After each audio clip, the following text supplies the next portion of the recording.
Hello दोस्तों, welcome to शाखा study. दोस्तों, आज की वीडियो में हम बात करेंगे चौधरी चरण सिंह यूनिवर्सिटी मेरठ की। ठीक है।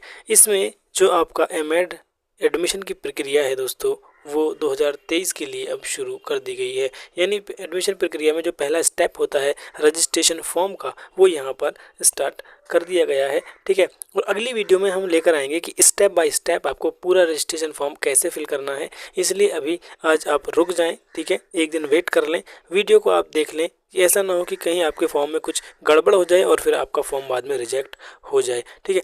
बहुत सारे स्टूडेंट्स के फॉर्म जो है वो रिजेक्ट हो जाते हैं और फिर वो अपनी जो पढ़ाई नहीं कर पाते हैं। इसलिए आप थोड़ा सा वेट कर लें। मैं यहाँ पर स्टेप बाय स्टेप आपके लिए यहाँ पर वीडियो लेकर आऊँगा कि आपको अपना एडमिशन फॉर्म यहाँ पर कैसे फिल करना है। आज की वीडियो में हम बात करने वाले हैं कि सीसीएस यूनिवर्सिटी में जो आपकी एमएड है उसके बारे में पूरी डिटेल यहाँ लेकर आए हैं कि एडमिशन प्रक्रिया क्या है, मेरिट कैसे बनती है। ठीक है। और उसका जो सिलेबस है वो क्या है और जो एग्ज़ाम का पैटर्न है आपका वो यहाँ पर क्या होने वाला है। ठीक है। तो इसी के बारे में आज बात करेंगे। तो 2023-24 आप यहाँ पर देख रहे हैं। 2023 के लिए आपका एडमिशन नोटिस है और रूल्स हैं किस किस के लिए है, आपका एमएड, एलएलएम, बीपीएड और एमपीएड के लिए। लेकिन हम यहाँ पर बात करेंगे एमएड की। ठीक है। बाकी इसका मैं लिंक आपको डिस्क्रिप्शन में दे दूंगा, वहाँ से आप डाउनलोड करके खुद भी इसको पढ़ सकते हैं। ठीक है। यहाँ पर मेन चीज़ें मैं आपको यहाँ बताऊंगा, जिसमें देखिए सबसे पहले तो इसमें एमएड के बारे में एक इन्फॉर्मेशन यहाँ दी गई है कि जो आपकी एमएड है वो यहाँ पर यूनिवर्सिटी कैंपस में भी कराई जाती है और जो एफिलिएटेड कॉलेजेस हैं उनमें भी यहाँ पर कराई जाती है। ठीक है। यानी कि गवर्नमेंट और प्राइवेट दोनों ही मोड में यहाँ पर आप एमएड कर सकते हैं सीसीएस यूनिवर्सिटी से। सबसे पहली बात कि आपके एप्लीकेशन फॉर्म जो है वो कब से कब तक फिल किए जाएंगे। तो यहाँ पर देखिए डेट आपको दी हुई है 25 मई 2023 से 26 जून 2023 तक आप अपने फॉर्म यहाँ पर सबमिट कर सकते हैं। यानी अपने रजिस्ट्रेशन फॉर्म यहाँ पर आप फिल कर सकते हैं। यहाँ पर डिटेल्स दी गई हैं कि कैसे कैसे आपको यहाँ पर फिल करना है। ठीक है। सबमिट करनी होगी प्रिंट और signed copy of download application form with photocopies of marksheets and certificate at the time of counselling for admission. यानी कि जो भी आप फॉर्म फिल करेंगे उसका आपको प्रिंट निकाल के रख लेना है। अभी बता रहा हूँ मैं आपको, क्योंकि जब आप काउंसलिंग कराएंगे और एडमिशन के लिए जाएंगे तो वहाँ पर वो आपको सबमिट करनी होगी। ठीक है। कोई भी फॉर्म आपको यूनिवर्सिटी में भेजना नहीं होगा। और जो फीस जो है वो 700 रुपये है जनरल और ओबीसी के लिए। ठीक है। और 500 रुपये है SC/ST कैंडिडेट्स के लिए। ठीक है। और ये जो चार्ज है आप ऑनलाइन पे कर सकते हैं। ये चीज़ें आप यहाँ पर पढ़ लेंगे, मैं सिर्फ आपको यहाँ पर इम्पोर्टेंट बातें ही बताऊँगा। यहाँ पर देख लीजिए, centre of entrance test will be marked on the admit card on the candidate. A separate application form need to be filled for the each programme. सबके लिए मतलब ईच प्रोग्राम के लिए यदि आप एक साथ 2 फॉर्म भर रहे हैं तो आपको दोनों के लिए अलग अलग एंट्रेंस फॉर्म फिल करना होगा। ठीक है। अब यहाँ पर बात आती है कि जो एमएड में एडमिशन है वो आपका एंट्रेंस टेस्ट के बेस पर होता है, डायरेक्ट मेरिट बेस पर नहीं होता है। ठीक है। और उसके लिए आपको रजिस्ट्रेशन करना पड़ता है। ये देख लीजिए यहाँ पर, no admission to any programme shall be made without registration on the respective website of the CCS university. यानी कि यदि आपने सीसीएस यूनिवर्सिटी की वेबसाइट पर रजिस्ट्रेशन नहीं किया है तो आपको एडमिशन नहीं मिल सकता है। इसलिए आप जल्द से जल्द 25 मई से लेकर और 25 जून तक का जो टाइम दिया गया है उसमें आप अपने फॉर्म को यहाँ पर ज़रूर फिल कर दें।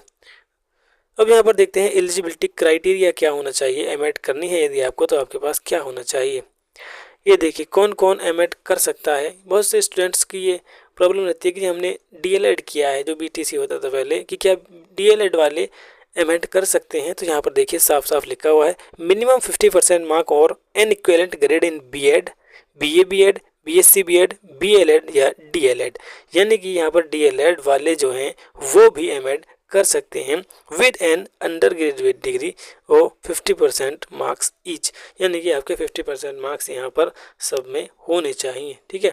50% से अगर कम आपके यहाँ पर मार्क्स होते हैं तो फिर आपको एडमिशन यहाँ पर नहीं मिल पाएगा। तो एक चीज़ यहाँ पर आपकी क्लियर हो जाती है दोस्तों। और उसके अलावा जो रिजर्वेशन और रिलैक्सेशन है SC/ST OBC के लिए शायद 45% की ज़रूरत होती है। SC/ST के अगर आप हैं तो ये यहाँ पर अप्लाई होगा। ठीक है। तो यहाँ पर एक बात क्लियर हो जाती है कि जो डीएलएड वाले स्टूडेंट्स हैं वो भी एमएड कर सकते हैं। अभी देखिए कुछ स्टूडेंट्स कहते हैं कि सर हमारा फाइनल ईयर चल रहा है, चाहे तो बीएड फाइनल हो या उनका डीएलएड का फाइनल सेमेस्टर हो तो उनके मैसेज आते हैं, कमेंट आते हैं कि सर क्या हम अपीयरिंग में हैं अभी, क्या हम एमएड का फॉर्म फिल कर सकते हैं। जी हाँ, बिल्कुल आप अपना एमएड का फॉर्म यहाँ पर फिल कर सकते हैं। देखिए इसको हाईलाइटेड कमेंट यहाँ पर आपको ये दिया है यूनिवर्सिटी ने। Candidate appearing in the qualifying exam BEd, BA BEd, BSc BEd, B.El.Ed या DLEd are allowed to apply for admission in MEd program, but such candidate have to upload their final mark on the University Admission Portal 15 days before the date of first counseling. The candidate failing to upload the marks to the qualifying examination will not be considered for the counseling. अब इसमें देखिए आपको क्या करना है, अभी आपको कोई भी प्रॉक्सी मार्क्स उसमें फिल कर देने हैं, क्योंकि जो सीसीएस का फॉर्म होता है उसमें आपको फॉर्म मार्क्स ज़रूर फिल करने होते हैं। ये मैं अगली वीडियो में बताऊंगा कि आपको वो मार्क्स कैसे फिल करने हैं, ठीक है। और जो आपके मेन मार्क्स हैं वो आपके काउंसलिंग से 15 दिन पहले आपको करेक्शन के लिए टाइम दिया जाएगा, उसमें आपको फिल करने होंगे, ठीक है। तो वहाँ पर आप इनको फिल कर देंगे, उसके बाद ही आप काउंसलिंग के लिए यहाँ पर एप्लीकेबल माने जाएंगे। यदि आप उस टाइम पर फॉर्म को फिल नहीं कर पाते हैं, मार्क्स को फिल नहीं कर पाते हैं, तो फिर आप कंसीडर नहीं किए जाएंगे काउंसलिंग के लिए। देखिए यहाँ पर क्लियर ये लिखा हुआ है। अब बात करते हैं कि पेपर का पैटर्न क्या होता है, ठीक है। तो जो आपका एमएड का पैटर्न होता है वो दोस्तों मैंने आपको कई बार बता रखा है, लेकिन यहाँ पर जैसा कि आप जानते हैं कि वो चैनल डिलीट हो गया जिस पर ये सारी इन्फॉर्मेशन मैंने दे रखी थी। अब ये नया चैनल बनाया है तो इस पर देख लीजिए। इसमें क्या होता है, एंट्रेंस टेस्ट जो होता है वो आपका 3 घंटे यानी 180 मिनट का होता है, ठीक है। 180 मिनट का होता है और इसमें 250 क्वेश्चंस यहाँ पर होते हैं। तो सबसे पहली बात तो है कि आपको अपनी स्पीड मेंटेन करके रखनी है कि किस तरह से 180 मिनट में आपके 250 क्वेश्चन यहाँ पर करने हैं। इसमें आपके 250 मल्टीपल चॉइस क्वेश्चंस होते हैं, जिसमें मेंटल एबिलिटी यानी रीजनिंग के 100 क्वेश्चन होते हैं। सब्जेक्ट कॉम्पिटेंस यानी जिसकी तैयारी पर हम मेनली फोकस कर रहे हैं उसके भी आपके 100 क्वेश्चंस होते हैं। लैंग्वेज एबिलिटी में हिंदी या इंग्लिश कोई भी एक आपके पास चॉइस होती है, ठीक है। वो चॉइस का ऑप्शन आपको मिलेगा जब आप एंट्रेंस एग्ज़ाम देने जाएंगे, वहीं पर आपको फिल करना होगा। अभी जब आप फॉर्म फिल करेंगे एमएड का रजिस्ट्रेशन फॉर्म, तो उसमें ऐसा कोई ऑप्शन आपको नहीं मिलता है कि आप हिंदी अटेंड करेंगे या इंग्लिश अटेंड करेंगे। तो हिंदी या इंग्लिश में से आप कोई भी वहाँ पर अटेंड कर लेंगे, ठीक है। उसके 50 क्वेश्चंस होंगे, तो इस तरह से मिलाकर आपके 250 क्वेश्चंस यहाँ पर हो जाते हैं। इसके बाद बात करते हैं कि जो आपकी मेरिट है वो कैसे बनती है। तो दोस्तों पहले क्या होता था 2021 तक क्या होता था कि आपकी जो मेरिट थी उसमें 50 मार्क्स आपके एकेडमिक के भी ऐड होते थे। एकेडमिक मतलब आपके 10th 12th ग्रेजुएशन और पीजी पोस्ट ग्रेजुएशन और जो आपने बीएड या डीएलएड जो भी किया है उसके मार्क्स यानी डिवीज़न के हिसाब से आपके मार्क्स उसमें ऐड किए जाते थे। यानी कि यदि आपने फर्स्ट डिवीज़न से पास किया है तो आपको इतने मार्क्स मिलेंगे, सेकंड डिवीज़न से किया है तो इतने मिलेंगे, और थर्ड डिवीज़न किया है तो इतने। उसमें आपको एक लिस्ट दी होती थी। लेकिन अब ये क्या है कि अब ये एकेडमिक वाला जो काम है, ये एकेडमिक वाले जो मार्क्स हैं अब ये ऐड नहीं होते हैं। अब आपकी जो मेरिट है वो ओनली एंट्रेंस टेस्ट के बेस पर ही यहाँ पर तैयार की जाती है, ठीक है। यहाँ पर देख लीजिए साफ साफ लिखा हुआ है, merit will be prepare for admission in MEd programme on the basis of entrance test only, ठीक है। एंट्रेंस टेस्ट के बेस पर ही आपकी मेरिट यहाँ पर तैयार की जाएगी, ठीक है। ये डीएलएड का है, इसे आप यहाँ पर पढ़ लेंगे डीएलएड वाले स्टूडेंट्स, ठीक है। तो यहाँ पर हमने आपको बता दिया है मेरिट लिस्ट के बारे में। देखिए merit list will be prepared based on the marks secured in entrance test only, ठीक है। अब इसमें कोई कंफ्यूजन नहीं होना चाहिए कि एकेडमिक ऐड होगा या नहीं होगा। No candidate will shall be included in the merit list if he she failed to secure minimum qualifying marks in the qualifying PG examination. In the case of MEd, minimum qualifying marks required are 45% in the entrance test।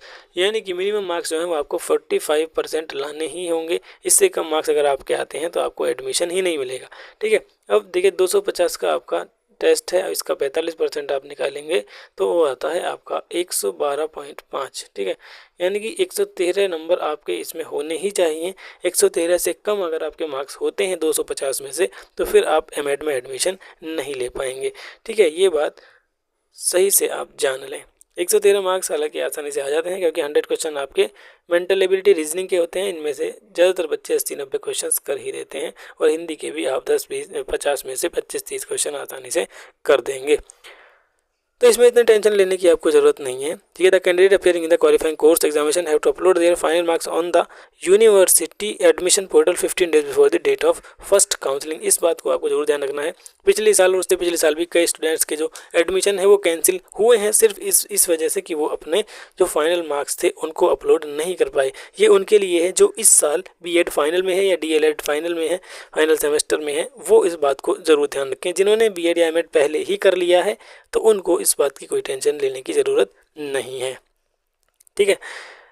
इसके बाद आपका क्या है, entrance test जो है, entrance का result declare होगा, उसके बाद आपकी मेरिट लगेगी और फिर आपका यहाँ पर एडमिशन होगा। यहाँ पर एक दो बातें मैं आपको और बताना चाहता हूँ। मेरिट का मैंने आपको बता दिया है। गवर्नमेंट कॉलेज और गवर्नमेंट सीट के बारे में काफ़ी स्टूडेंट्स यहाँ पर पूछते हैं कि सर जो गवर्नमेंट सीट है वो कैसे मिलेगी। देखिए गवर्नमेंट सीट के लिए आपको ज़्यादा पढ़ाई करनी पड़ती है, ये तो बात कन्फर्म है। तो गवर्नमेंट सीट कितनी है, लगभग गवर्नमेंट सीट जो है वो आपकी 60 से 70 हैं, ठीक है। और प्राइवेट तो कितनी ही है, आप प्राइवेट में अगर करना चाहते हैं तो उसमें कोई प्रॉब्लम नहीं है। जहाँ तक बात करें फ़ीस की तो गवर्नमेंट की फ़ीस बहुत ही कम है, लेकिन प्राइवेट की फ़ीस आपकी कई गुना है। गवर्नमेंट की टोटल फ़ीस अगर मैं बताऊँ आपको तो फर्स्ट ईयर की फ़ीस लगभग 1800-1900 रुपये है, ठीक है, 1800 के आसपास है। और सेकेंड ईयर की भी इतनी ही है, 1600 के आसपास है। और आपके जो सेमेस्टर वाइज एग्ज़ाम होते हैं उसमें 700 रुपये आपके जाते हैं एग्ज़ामिनेशन फ़ीस के। तो टोटल आप लगा लीजिए 3400 और 2800 कितने होते हैं आपके, इनको आप टोटल जोड़कर यहाँ पर लगा सकते हैं, ठीक है। 62 यानी 6-7 हज़ार में आपकी यहाँ पर पूरी एमएड कंप्लीट हो जाएगी। लेकिन अगर आप प्राइवेट से करते हैं तो दोस्तों यहाँ पर आपको 70-80 हज़ार रुपये देने पड़ते हैं। या अब कुछ कॉलेज हैं जो 50-55 हज़ार में भी करा देते हैं, लेकिन कहाँ 7 हज़ार और कहाँ 50-55 हज़ार रुपये, तो बहुत ज़्यादा डिफरेंस यहाँ पर हो जाता है एक मिडिल क्लास या लोअर मिडिल क्लास स्टूडेंट्स के लिए। तो आपको अगर एमएड गवर्नमेंट सीट से करनी है तो फिर आपको मेहनत करनी पड़ेगी एंट्रेंस एग्ज़ाम में, और उसकी तैयारी हम यहाँ पर करा रहे हैं। इसलिए आप वीडियोस को देखते रहें, चैनल को सब्सक्राइब कर लें। अब देखिए यहाँ पर कुछ इंपॉर्टेंट डेट्स दी हुई हैं। फॉर्म कब तक फिल होगा, 25 मई से 25 जून तक आप फॉर्म फिल कर सकते हैं। और प्रपोज डेट जो है वो आपके एडमिट कार्ड की वो 10 जुलाई से 20 जुलाई के बीच में आ सकती है। और जो एग्ज़ाम है वो कब तक हो सकता है, तो वो लास्ट वीक ऑफ जुलाई 2023 में आपका एग्ज़ाम यहाँ पर यूनिवर्सिटी करा सकती है। ये डेट्स जो है ये टेंटेटिव डेट्स होती हैं, ये एग्जैक्ट डेट आपकी नहीं होती हैं, ठीक है। तो यहाँ पर लगभग सारी बातें मैंने आपको बता दी हैं। और यदि कोई बात यहाँ पर छूट गई है तो कमेंट में आप बता सकते हैं, अगली वीडियो में हम उसको यहाँ पर इंक्लूड कर देंगे, ठीक है दोस्तों। तो ये थी आपकी CCS यूनिवर्सिटी में एमएड से रिलेटेड सारी इन्फॉर्मेशंस, ठीक है। तो मिलते हैं नेक्स्ट वीडियो में कुछ और इन्फॉर्मेशन के साथ, तब तक के लिए।